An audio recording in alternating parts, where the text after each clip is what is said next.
नमस्कार किसान भाइयों, आशा है आप सभी कुशल मंगल होंगे।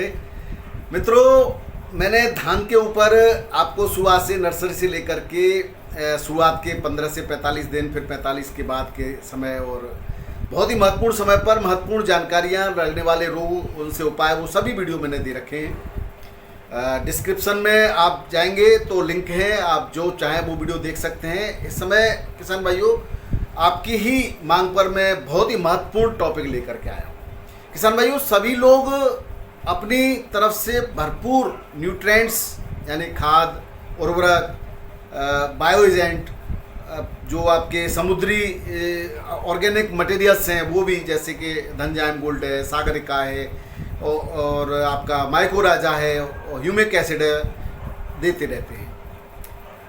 अब आपको सबसे बड़ा जो महत्वपूर्ण है वो होता है किस समय देना चाहिए, कितनी मात्रा में देना चाहिए और जो सावधानियां हैं देते समय वो क्या क्या रखनी चाहिए, यही महत्वपूर्ण है। देते तो सभी लोग हैं, लेकिन फसलों में आपने देखा होगा कि अलग अलग प्रकार की फसलें होती हैं। किसान भाइयों, यदि आपको अपने खेतों में लंबी लंबी बालियां, 2-2 फुट तक की बालियां हो जाती हैं किसान भाइयों, चमकीला सुनहरा धान और जिसके अंदर वजन भी हो, वो सब चाहिए, तो एक समय होता है, उस समय का आपको विशेष ध्यान रखना होगा। किसान भाइयों, बालियां निकलने से ठीक पहले बहुत ही महत्वपूर्ण समय होता है और एक समय ऐसा भी आता है जिस समय किसी भी प्रकार का स्प्रे करना, इवन अगर तेज हवाएं भी चलती हैं या उस समय सुबह के समय अगर बारिश भी हो जाती है, तो वो समय ऐसा होता है 8-7 दिन का, 10 दिन का करीब, कि उस समय अगर बारिश भी ज़्यादा होती है सुबह के समय, तो आपके धान की फसल में बहुत बड़ा नुकसान हो सकता है। हालांकि बारिश होते समय जब बादल छाए होते हैं तब वो अवस्था नहीं होती। उस सब की आपको मैं जानकारी अभी देने वाला हूँ। सबसे महत्वपूर्ण समय कब और उस समय किन किन सावधानियों को रखते समय कौन कौन से उर्वरकों का इस्तेमाल करना अति आवश्यक है। अगर आपने इस वीडियो में एक एक चीज़ को ध्यान से सुना तो आपको कोई प्रश्न पूछने की आवश्यकता नहीं रहेगी और कोई अन्य वीडियो भी देखने की आवश्यकता नहीं रहेगी। किसान भाइयों, ज्ञान बहुत लोग देते हैं, लेकिन बहुत ही महत्वपूर्ण टॉपिक पे आज हम चर्चा करेंगे और एक एक चीज़ को आपको समझाने का प्रयास करेंगे साधारण भाषा में। किसान भाइयों, सबसे पहले हम बात करते हैं कि वो कौन सा समय है जिस समय अगर थोड़ी सी भी असावधानी हुई तो हमारी धान की फसल, सभी कुछ लगाते हुए भी बहुत बड़े कल्ले फूटे, हरी भरी फसल थी, खूब बढ़िया धान के पौधे थे, लेकिन बालियां जब बनी तो वो पैदावार कम रह गई। वो कहाँ हम कमी गलतियां करते हैं, वो आपको ध्यान देने वाली बात है। किसान भाइयों, अलग अलग वैरायटी में ये समय अलग अलग समय पर आता है। 45 दिन के बाद और 80 दिन तक का ये समय होता है। किसान भाइयों, जो अगैती यानी कि जो कम समय की अवधि है वाली फसलें हैं, उनमें 45-50 दिन का समय हो सकता है। कुछ आपकी नर्सरी के हिसाब से भी या आपकी जो मिट्टी है उसकी उर्वरक क्षमता के हिसाब से भी समय में थोड़ा 2-4-5 दिन का परिवर्तन हो सकता है। इसलिए मैं आपको उसका पहचान बताऊं कि जब आपकी धान पे झंडा पत्ता निकल चुका हो और धान की बाली कमोड़ में हो, इसको कमोड़वस्था या गर्भावस्था कहते हैं, ये होता है बहुत ही महत्वपूर्ण समय किसान भाई। इस समय अगर आपने सही उर्वरक का और सही मात्रा में इस्तेमाल किया तो निश्चित रूप से, और आने वाली और जो मैं आपको सावधानी बताने वाला हूँ उन सावधानियों का बिल्कुल ध्यान रखा तो आपकी जो बाली है वो 1 से 1.5 फीट और 2-2 फुट तक की बड़ी हो सकती है। ये कुछ चीज़ें किसान भाइयों मिट्टी पर भी डिपेंड करती हैं और शुरुआत से और अब तक का जो समय है, आपने क्या क्या उर्वरक किस किस समय दिया, उन सब बातों पर डिपेंड करती है। हालांकि मैंने अपने चैनल के माध्यम से वो सब बताया है, लेकिन ज़्यादातर उसमें मैंने देखा है कि जब रोगों के बारे में मैंने बताया तो वो वीडियो बहुत कम लोगों ने देखा। हो सकता है आपके समझ में नहीं आया हो या किसी पहुंच में नहीं रहा हो, लेकिन हो सकता है टॉपिक कुछ इंटरेस्टिंग ना रहा हो, लेकिन अंदर जो आप अगर देखेंगे तो सारी चीज़ें साइंटिफिक फैक्ट के आधार पर होती है, जानकारी के हिसाब से होती है और हम खुद भी उसका प्रयोग करते हैं, क्योंकि स्वयं मैं एक फर्टिलाइजर और इन सब का जानकार होने के नाते और मैं स्वयं किसान भी हूँ, तो मैं प्रैक्टिकल भी देखता रहता हूँ। तो आपको जो जानकारी दी जाती है वो स्वयं के द्वारा प्रयोग की हुई होती है। अनुभव के द्वारा होती है और साइंटिफिक जो आपके रिसर्च पेपर होते हैं उनके अनुसार जानकारी होती है। तो किसी प्रकार की कोई मिथ्या बात यहाँ पर नहीं होती इस प्लेटफॉर्म पर। तो हम इसे ऑलरेडी हमारा मकसद यही है कि किसान को कम से कम खर्चे में ठगी में ना आने दें और कम से कम खर्चे में बहुत बढ़िया उत्पादन किसान को दिलवाएं। ये हमारा उद्देश्य है।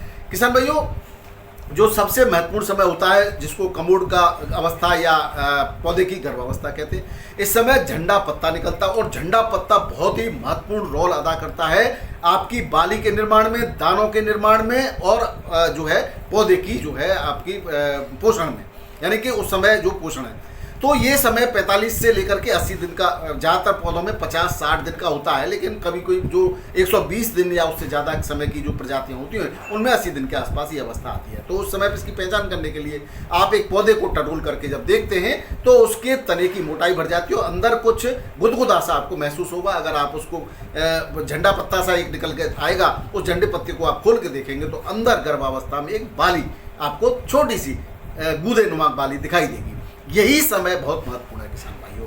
इस समय यूरिया का प्रयोग कतई नहीं करना है, यानी कि जो छिड़क करके नाइट्रोजन के आप यूरिया देते हैं, किसी भी प्रकार का नाइट्रोजन युक्त फर्टिलाइजर आपको फेंक करके नहीं देना है। यहाँ पर विशेष ध्यान रखने वाली बात है, अगर आप नाइट्रोजन का देते हो या यूरिया देते हो तो आप जो अवस्था दाना बनने में पौधे को दम लगाना चाहिए था, जो एनर्जी जो ऊर्जा उसके बाली बनने में लगनी चाहिए थी, वो पौधे की बढ़वार में लग जाएगी। तो आप नाइट्रोजन युक्त किसी भी फर्टिलाइजर का प्रयोग फेंक करके न करें। अगर पीली पड़ रही है या कमजोर पौधा दिखाई दे रहा है तो आप स्प्रे में, उसके बाद हम बताएंगे कि स्प्रे में किसी प्रकार का नाइट्रोजन युक्त उत्पाद ले सकते हो। NPK 19-19 का भी प्रयोग कर सकते हैं या और भी कई बहुत सारी चीज़ें, लेकिन उस फिर भी इफेक्ट तो पड़ेगा किसान भाइयों।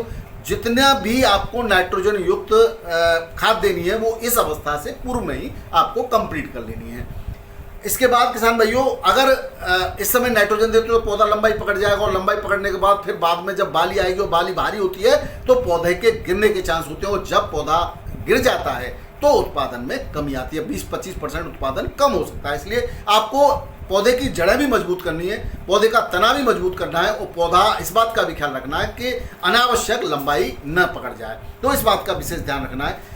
अब आपको जैसे ही पौधे की कमोड अवस्था का पता चलता है, यानी कि बालियां निकलने से 8 से 10 दिन पूर्व की अवस्था है ये, जब बालियां आपको दिखाई देंगी, जब उस समय क्या नहीं करना वो भी हम बताएंगे। थोड़ा वीडियो लंबा हो सकता है लेकिन विशेष ध्यान रखने वाली बात है।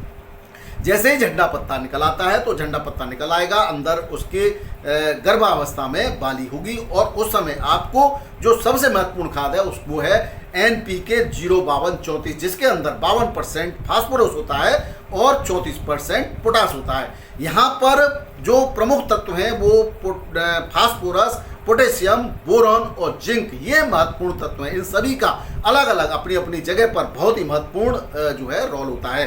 किसान भाइयों, सबसे बढ़िया महत्वपूर्ण रोल फास्फोरस होता है। इसकी जैसे फास्फोरस आपकी जड़ों को फैलाता है। जब जड़ें मजबूत होंगी तो पौधा मजबूत होगा और अपनी पकड़ मजबूत बनाएगा और जब बाली भारी आएंगी तो उस समय पौधा गिरेगा नहीं। तो आपका अपने आप ही, अगर पौधा नहीं गिरता तो 15 से 20% उत्पादन अपने आप ही बढ़ जाएगा। तो ट्रांसपोर्टेशन का भी काम करता है, पौधे के विभिन्न भागों में भोजन को पहुंचाने का भी काम आपका फास्फोरस करेगा। इसके अलावा दूसरा जो प्रमुख तत्व है वो है पोटेशियम।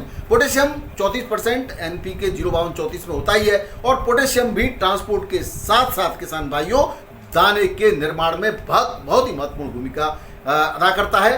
दाने की प्रक्रिया, निर्माण की प्रक्रिया को तेज कर देता है और दाना चमकीला बनता है। तो पोटेशियम भी बहुत ही महत्वपूर्ण है। तो इन दोनों की पूर्ति आपको NPK 05234 1 से 1.5 kg NPK 05234 घुलनशील खाद आती है, बढ़िया सी किसी भी कंपनी की लेकर के आप उसको घोल लेंगे। इसके साथ साथ आपको दो और महत्वपूर्ण तत्व हैं, वो है एक तो बोरॉन और दूसरा है जिंक। अब कौन सा बोरॉन लेना है, कौन सा जिंक लेना है, ये भी बहुत महत्वपूर्ण है। बोरॉन पॉलिनेशन के अंदर बहुत ही महत्वपूर्ण अपना दायित्व निभाता है, यानी उसका रोल पॉलिनेशन में बहुत महत्वपूर्ण है। पॉलिनेशन स्पेशलिस्ट एलिमेंट भी इसको कहा जाता है। ये पराग नली के विकास में सहायक है किसान भाइयों, पराग नली का विकास करता है। पराग नली वो होती है जिसमें होकर पोलन ग्रेन्स वर्तिका, यानी कि जो आपके female part of the plant होता है, जिसके अंदर दाना बनता है वहाँ तक पॉलन ग्रेन्स को पहुँचाने का काम जो है, जो ट्यूब होती है वो होती है आपकी परागनली। तो उसके विकास में महत्वपूर्ण भूमिका, वो अच्छी होगी, स्वस्थ होगी, उसमें कोई मजबूत होगी तो वो परागण भी बढ़िया होगा, निषेचन बढ़िया होगा और दाना बहुत महत्वपूर्ण बनेगा और बाली बहुत मजबूत बन करके बाहर निकलेगी।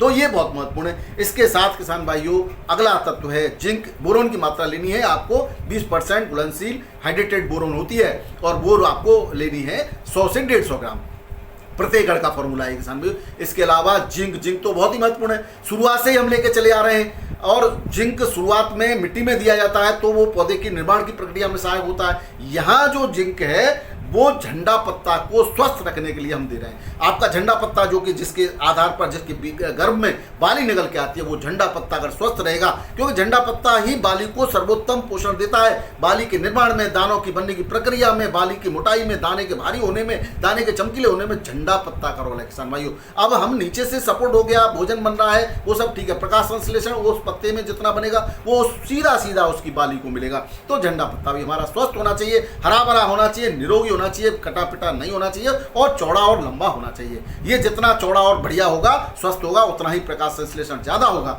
और भोजन बनने की जो संपूर्ण भोजन बनेगा वो दाने के रूप में आपको जो है स्टोर हो जाएगा। तो इसका भी प्रयोग चिलेटेड लेना है, चिलेटेड जिंक लेना है किसान भाई यहाँ पर, और चिलेटेड जिंक वही 100 से 150 ग्राम लेना है। और इन चारों को NPK 05234 एक हो गया आपका, जिसमें 2 तत्व हैं, फास्फोरस और पोटेशियम।